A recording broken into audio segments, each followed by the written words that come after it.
Welcome back to another exciting episode of the Way Up Podcast, where we explore inspiring stories and strategies for personal and professional growth.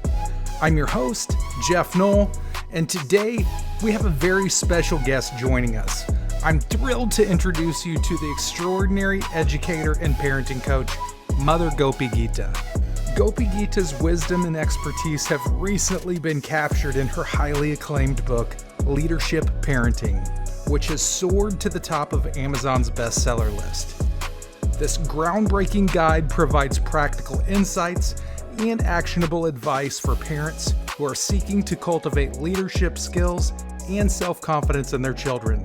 Whether you're a parent, an educator, or simply someone interested in the future of our youth, this episode promises to leave you inspired and equipped with valuable tools to guide the next generation towards greatness. The Way Up Podcast is sponsored by me. I'm a real estate broker in the state of Missouri, and I believe that this message is worth my investment. Hang with us till the end. I know you won't be disappointed.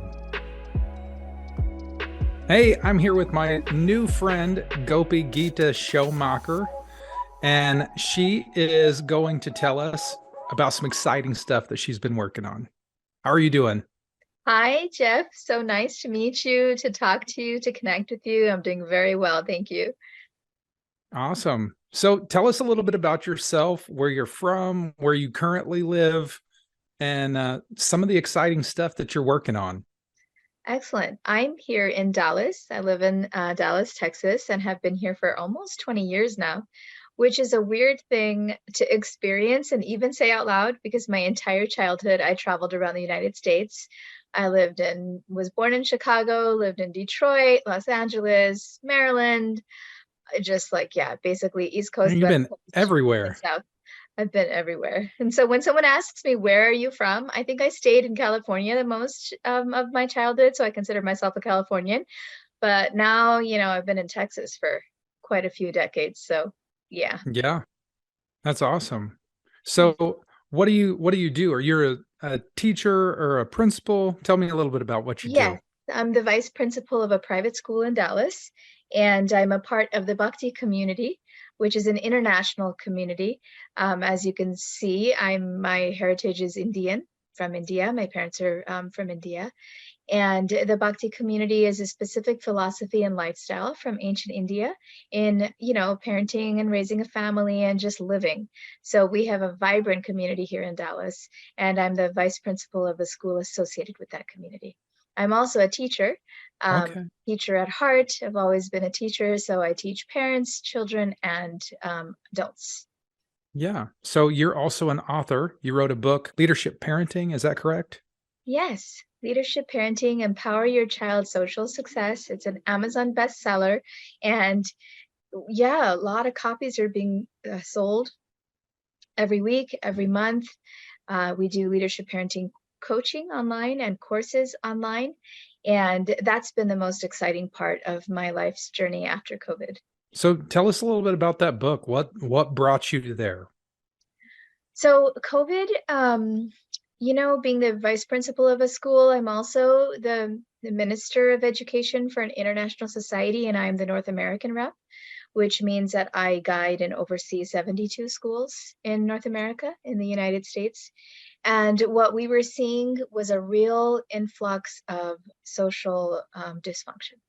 Just, all of us went through it after COVID, and during the social distancing, relationships were broken. And the people that were affected the most were the kids. They really struggled with friendships, especially the 3 to 5s, 13 to 15-year-olds.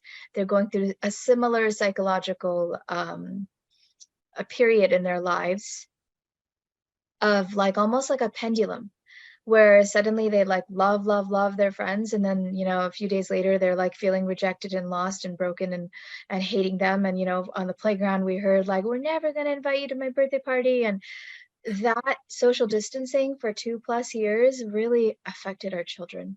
And when there's a gap, when there's a weakness, when there's a challenge, when there's a conflict, on the other side of it is a major opportunity for growth. So I I had been wanting to write this parenting book for a long time. I was finally accepted by a pretty well-known publishing company after a few years of a trial and error.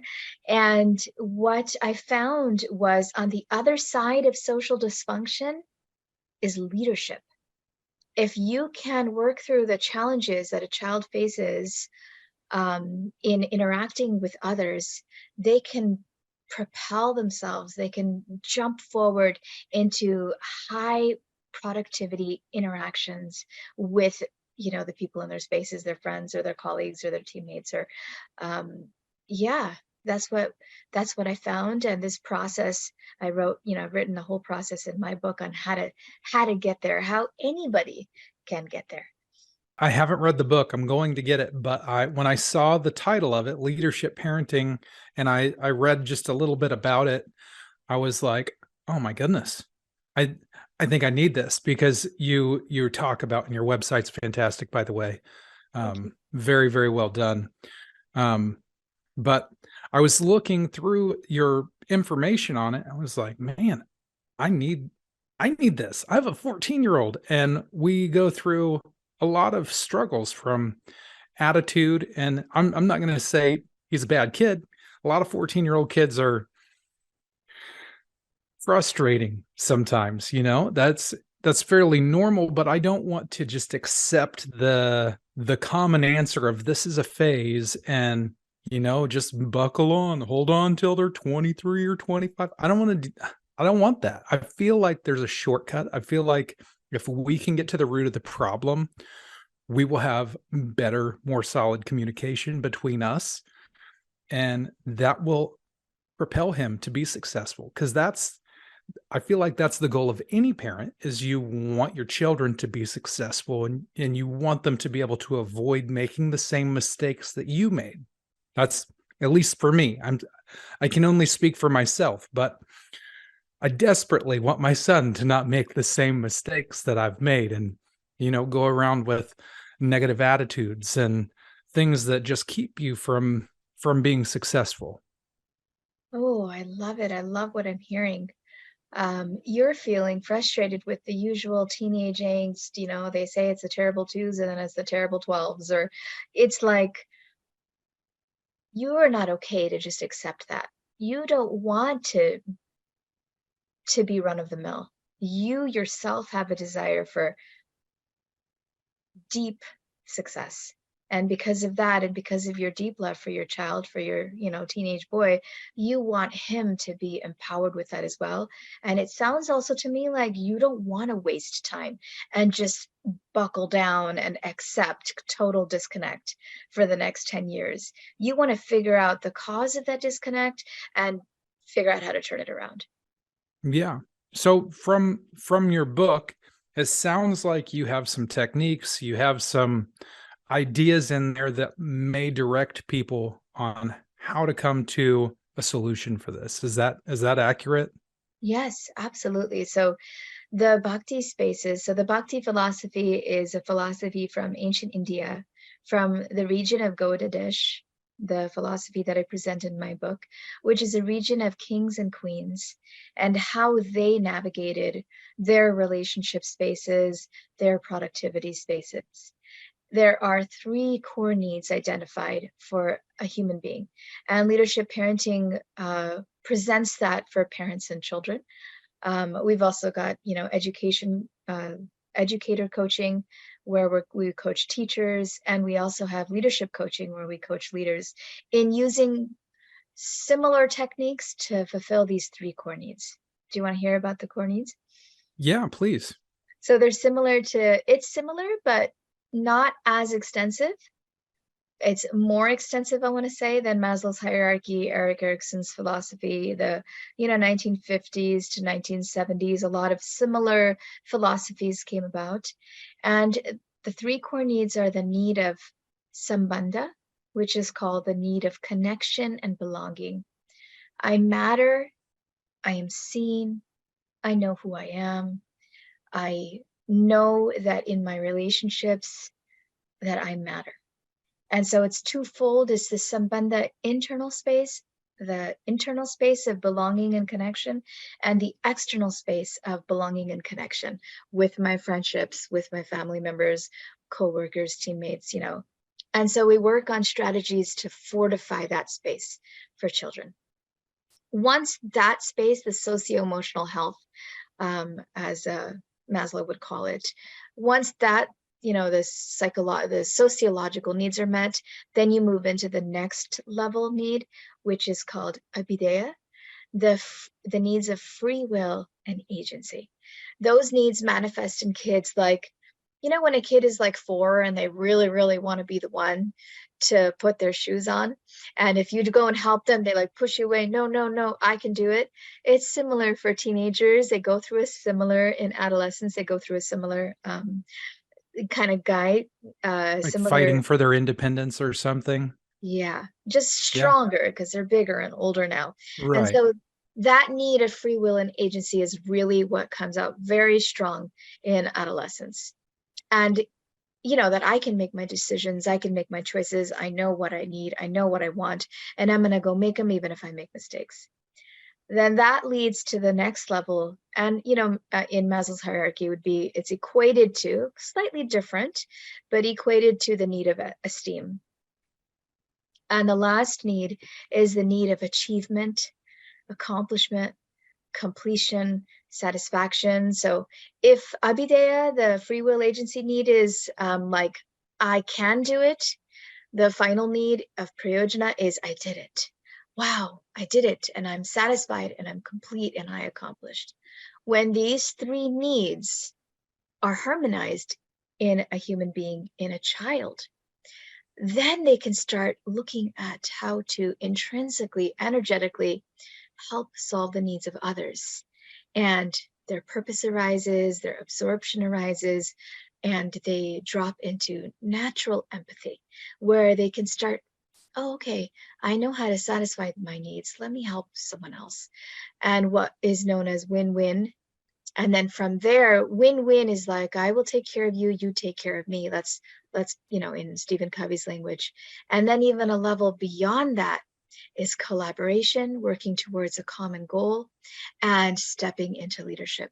Leadership is what we call Sankirtan, which is win-win-win, that phrase coined by John Mackey, the CEO of Whole Foods.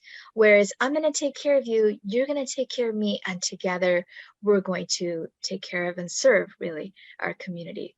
But the issue is, the challenge is that many of us pressure and request and expect our children to drop into service and accomplishment and empathy and leadership quickly and through an external force, without developing their internal bare bones needs and without allowing that space to manifest on its own.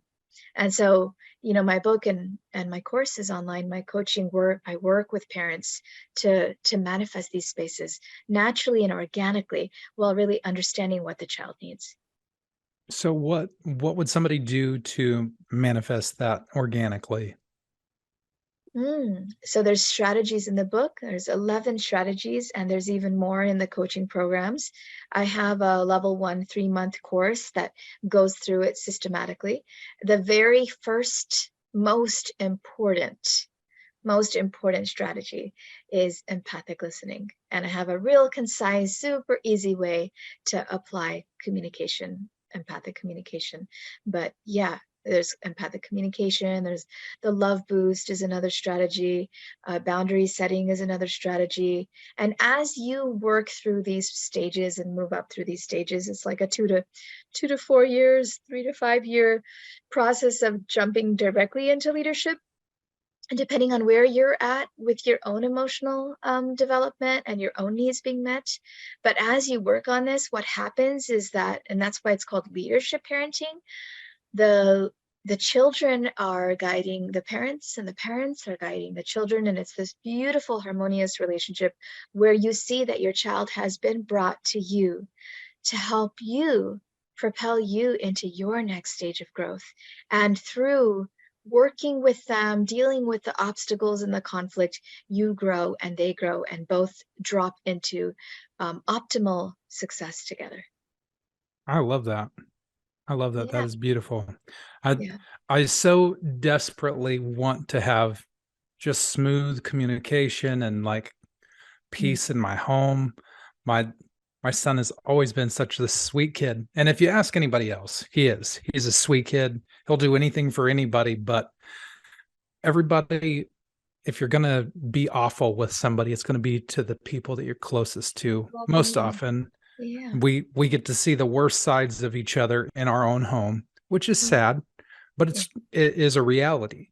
So, just anything that I can do to fix that, that is fantastic. Mm. But so this podcast is really about the journey to becoming successful. And I feel like you found something. You were onto something that is going to make a big difference in a lot of people's lives. So that's a huge success to me. I Success is so much bigger than just money, finance, and any of that. I feel like if you can improve communication and you can create successful human beings, like you can help shape them and guide them, then that's a huge win. So, what would you say was something that has really kind of positioned you to be successful in your life? Mm. What a beautiful question. I love that question. I'm curious about your answer too. um, the deepest, most core value I have is meditation. I meditate also. Sometimes it's a challenge, it's a practice. We Yes. we always have all these thoughts coming through, and sometimes when you're meditating, it's relentless. Yes. But just the practice of doing it, putting in the effort. You're sitting here, you're making this time, you're focusing on your breath. Um, that does make a huge difference. Yes. I've noticed that in my own life. So meditation.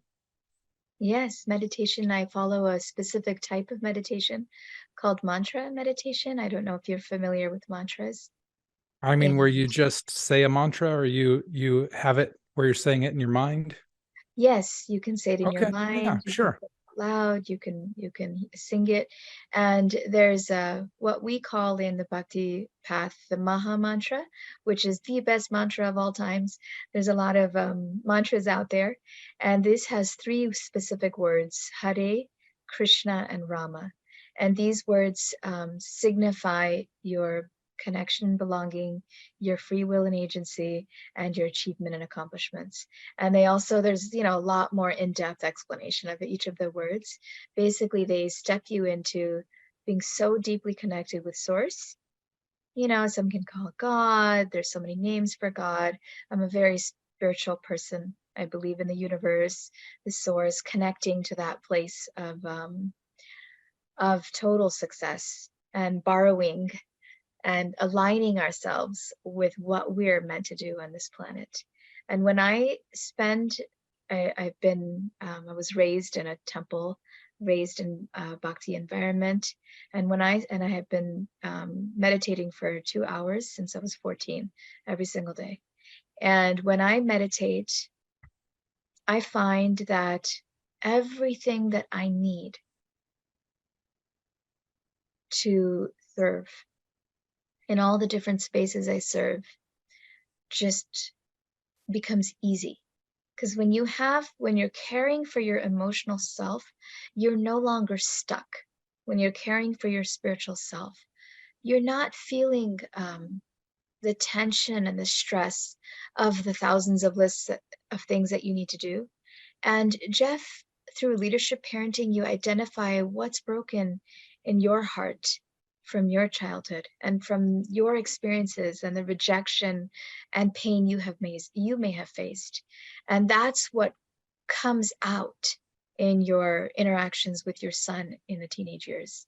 And so mantra helps me just really look inside as to like, where do I need to connect? And what's my plan for today, this week, this month? And what do I need to give to God to carry?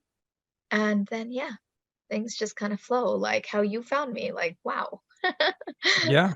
No, it's crazy. So I told you whenever we were just talking, I'm a real estate agent, so I was looking up property in Missouri for an investor I'm working with, trying to drum up some properties because we don't have a whole lot listed. And I found something that had your name on it. It's like, I don't even know if this is the right person, but then I found the book and I took it a different direction. So, if y'all want to sell a duplex, I may have somebody for you, but if you're wanting to hold on to it, it's a great investment too. This is a great place to own property.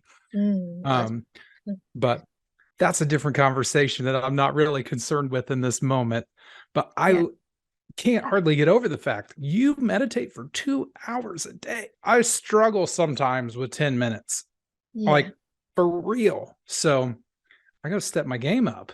Oh, so I made a vow that I was going to do that when I was 14, and I haven't always been able to. Yeah, there's been times in my life where I'm just like, F it, I can't do this. I'm like, just where you disconnect from any spiritual space and where you just need to, experience other things. But the more I'm able to place myself in total connection with who I am and what I'm meant to do in this world, the more productivity, success, all these external benchmarks of success, money, fame, beauty, wealth, youth, all of it just, it flows according to what we're meant. We have a certain amount of success that matches us, that we already have, that's already out there. And it's just time that separates us from it. And time and self-efficacy, self-concept, this understanding that, ooh, I'm meant for this. I'm going to do it. I can do it with the help of our, what I call the inner parents. So yeah, I've plugged into that, and it's really exciting. That's fantastic. And you said something there about, you're taking the time, but it's actually allowing you to be more productive. I can absolutely relate to that with working out, or, people say, I don't have time to do that. I don't have time to get in the gym. I can't afford to eat healthy because healthy food's more expensive, but it's all a load of crap. It's really what you prioritize. Yeah. And the more that you put into yourself, taking care of yourself, you are going to see that just amplify your success. It's going to bring people to you. It's going to magnetize people to you. People are attracted and want to do business with you. They want to hear what you have to say whenever you are, you're just pumping out this high energy. Your vibration is so much higher. So I'm super excited that we collided in our just random, we met. That's cool. Yeah, we're on the exact and I same fully page. believe also that everything happens for a reason. So I'm going to get this book. I'm going to read this book. I'm really excited about it. Awesome. I got a few more questions for you. Go ahead. One is, what would people that know you not know about you? Maybe not everybody, but most people that know you may not know about you. So I had a secret that I kept quiet, even from my own parents and my own sister, for many, many years. I think because of the culture that I came from was like very chaste and all about chastity. And I decided to write it in my book. So it's like hidden in one of those pages. I don't know who actually reads the book from cover to cover, so how many people actually know this, but I was a cheerleader in middle school. So people that know me personally would probably be like, what? You were a cheerleader? So yeah. Awesome. Like competitive or like high school? No, I think it was cheer squad. It was a long time ago. It was middle school. Nice. Very cool. My wife did like competitive cheer stuff. Oh, wow. No, mine was And very quiet, hush hush, and it was only 4 months. So yeah, your wife did competitive, huh? yeah. Well, She's a apparently dancer. you're a wild child and you went out and you were cheerleading. Crazy, you're wild. So what would be a final thought for somebody that is a parent that's struggling? They've got children that they're struggling with to communicate, or whatever normal parenting things that happens at different phases. what would be one piece of advice that you would recommend to them? Oh my goodness, I have a whole book of advice, but the most, there's a few thoughts coming to mind right now. Parenting is by far the hardest thing to do on the planet. I bought books and, had a child psychology degree and was an educator, was already used to children. Nothing prepared me for what it is to be a mom. And the amount of sacrifice those years, and even later on, like right now, as you're experiencing adolescence years, just takes it out of you. And through the process of leadership parenting, through fulfilling your kids' needs and your own needs, you can move from a space of total social inequities and dysfunction to comfort. I have my friends, I don't have drama, I have happy friendships. You can move from a place of, like really bad grades and a kid hating school, not wanting to go to school, letters coming home from the teachers, to academic achievement and trophies and competitions. You can move from arguments and slam doors and angry talks in the house to long connected talks, getting their chores done, everything flowing peacefully by self-care, by making sure that you take time for self-care. So my most important advice for parents is to self-care. Because if you're Matt, the thing that drops the oxygen mask in the airplane, if your mask isn't on and you're trying to fiddle with your kid's mask and you're running out of air, you're not going to be able to understand what's going on with your child. So for me, self-care is primarily meditation, and then, massage and spa, which we don't all have time to do. We're busy parents, especially parents in leadership. But really taking time for self-care, which is a really hard thing for moms and dads to do. Like you said, gym, exercise, wellness, eating healthy, prioritize that, work through the strategies in the book, and step slowly into understanding the needs of your child and fulfilling them. But yeah, parents are not alone, and they just need to go to my website, get the book, sign up for a course Absolutely. or a workshop, and help is here. Got to check out that website. It's fantastic. Oh. So one more thing before we end is I was scrolling your TikTok and I saw you talking about a swan. So share that thought. I loved that. It was beautiful. Yeah. So a swan in ancient India, it is described that a swan is such a magical creature called a hansa, that wherever the swan goes, he's able to visualize and see the good out of whatever circumstance there is. Now, this word hamsa is usually related to saints.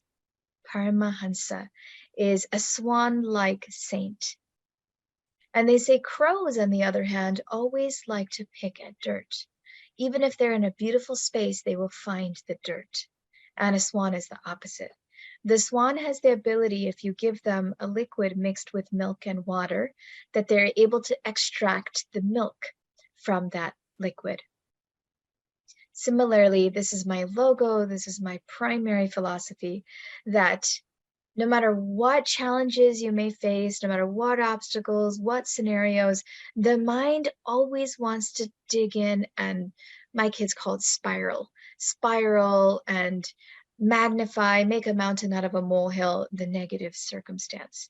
And it takes good training and practice to look at, find the good in that situation, find the silver lining, focus on the silver lining. Now, sometimes I've got a 19-year-old and a 21-year-old, and they like to make fun of, me, naturally. That's our relationship. That's just kids and parents. And sometimes they're like, oh, there's this new word that, that's appeared in the last 5 years. What is it where you say the opposite, where you cut somebody's, God, it's slipping my mind right now, where you cut somebody's train of thought down and say that they're lying, or it's this new phrase. Anyways, I can't remember it, but. No cap? Oh, no cap is one. No cap? No cap is one. this is like a real woke phrase where it's Mm, like you're, anyways, it's not coming to me. But I'm not saying that negative has no place. Life is full of negative things. I was abused as a child, as a little girl. My husband's had cancer for like some 17 years. Like there's always problems, always issues. Life is full of challenges, but the ability to focus in on what the blessings are, to share gratitude, to look at the positives, that is something you have to practice. And you yeah. have to switch into that.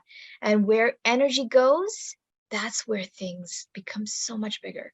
And so you can increase your beautiful, happy, purpose spaces by being a swan, focusing on the good. Yeah. Well, and in that specific video, you were like, the swan it reminds me of a number two because of the way Yeah. that it looks. And you drew the two and you showed how it turns into the swan. And you're like, so two is a good way to remember to always focus on the good.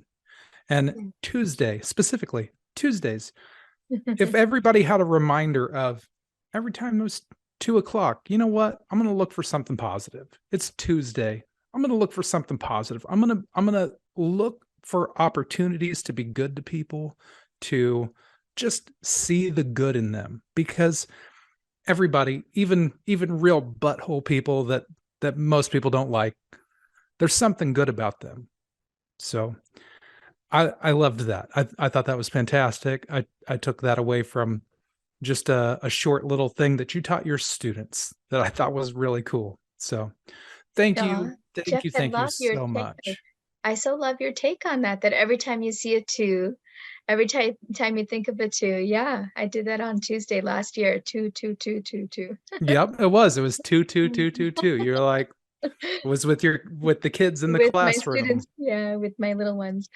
Yeah. That was fantastic. Well, thank you so much for coming on the show. Where can people find you? What is your website? Yeah. Where can people find you? And I'll put a link in, but go ahead and share that on the video. So it's gopigita.com, and we're actually in middle of changing it over. We might be, I don't know how long it'll take for this to go live. We might be at leadershipparenting.com. Let's see. But right now it's gopigita.com. And there's a lot there for our parents. There's courses, there's results and testimonials. And yeah, gopigita.com. You can find me on Instagram as well and on TikTok. Thank you so much. I look forward to getting a copy of that book, and I'll reach out after I do. So All right, excellent. I appreciate you.